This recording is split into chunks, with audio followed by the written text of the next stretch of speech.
রং তুলি। অনেকদিন কোনো লং ভিডিও বানানো হয়নি, তাই জন্য ভাবলাম যে একটা লং ভিডিও বানানো যাক আর তোমাদেরও কিছু শেখা হয়ে যাবে। কিন্তু আমার একটা রিকোয়েস্ট আছে তোমাদের কাছে, তোমরা প্লিজ ভিডিওগুলো স্কিপ করো না, পুরো ভিডিওটা দেখতে থাকো একদম শেষ পর্যন্ত। আর প্লিজ ভিডিওগুলো শেয়ার করে দিও যাতে সবাই দেখতে পারে। আর তোমরা যদি ভিডিও শেয়ার না করো, সাবস্ক্রাইব না করো, লাইক না করো, তাহলে তো আমি মোটিভেশন পাবো না, তাই না? তো প্লিজ চ্যানেলটা সাবস্ক্রাইব করে দিও, লাইক করো এবং শেয়ার করে দিও। তো দেরি না করে আজকে কি ক্যান্ডেল বানাবো সেটাই বলি। সানফ্লাওয়ার ক্যান্ডেল আমার খুব পছন্দের একটা ক্যান্ডেল এবং খুব লো বাজেটের মধ্যে, যেটা ইজিলি তুমি সেল করতে পারবে। এটা জন্য খুব বেশি অ্যামাউন্টের দরকার এরকমও নয়। তো সানফ্লাওয়ার ক্যান্ডেলটা আজকে বানাবো। তো সানফ্লাওয়ার ক্যান্ডেল বানানোর জন্য আমার যে জিনিসগুলো লাগবে, প্রথমে আমি নিয়ে নিয়েছি একটা সিলিকন মোল্ড, একটা উইক নিয়েছি, উইক সাস্টেনার। আচ্ছা, আমি নিয়েছি ইয়েলো কালার এবং চকলেট ব্রাউন কালার, এবং আমি নিয়ে নিয়েছি জি ওয়াক্স। কী জন্য আমরা ব্যবহার করি সেটা তো আমি আগেই বলে দিয়েছি।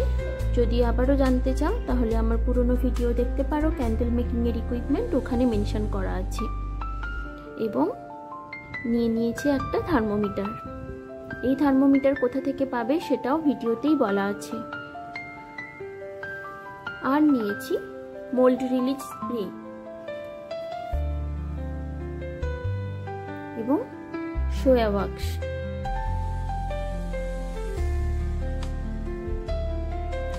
এই জিনিসগুলো কোন কোন কাজে ব্যবহার করা হয়, এগুলোর কাজ কি, সে সবই আমার আগের ভিডিওতে বলা আছে। ক্যান্ডেল মেকিংয়ের যে ইকুইপমেন্ট যা যা আছে, ক্যান্ডেল বানানোর যা যা কাজে লাগে, সে সব কিছুই বলা আছে। তো তোমরা চাইলে ভিডিওটা দেখে নিতে পারো। মোল্ডে গরম মোম ঢালার আগে আমি প্রথমে মোল্ড রিলিজ স্প্রেটা দিয়ে স্প্রে করে নেব।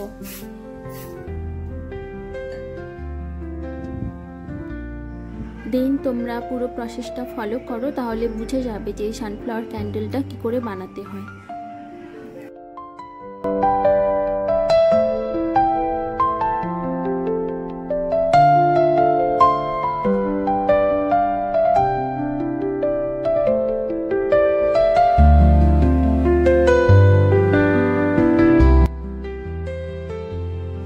আমার কাছে আগের কিছু বেঁচে যাওয়া মোম ছিল, তো ওটাকে আমি রিইউজ করেছি। তোমরা চাইলে তোমরাও এভাবে রিইউজ করতে পারো, এটাতে ক্যান্ডেলের কোনো রকম কোনো ক্ষতি হয় না।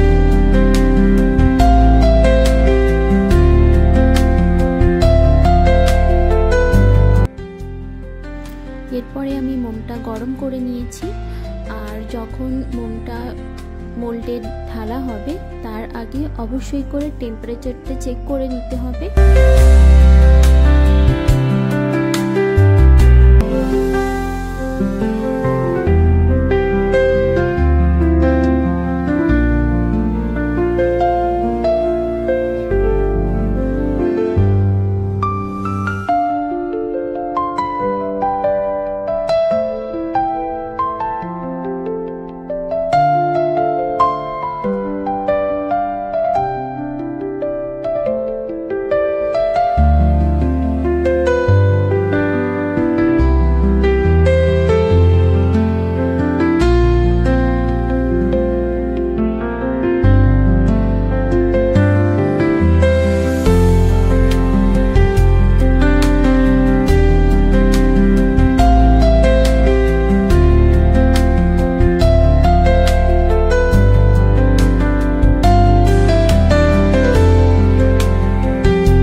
তোমাদের ভিডিওটা কেমন লাগলো আমাকে অবশ্যই কমেন্ট করে জানিও, অ্যান্ড চ্যানেলটা লাইক, শেয়ার অ্যান্ড সাবস্ক্রাইব করে দিও, আর বেল আইকন প্রেস করতে কিন্তু ভুলো না।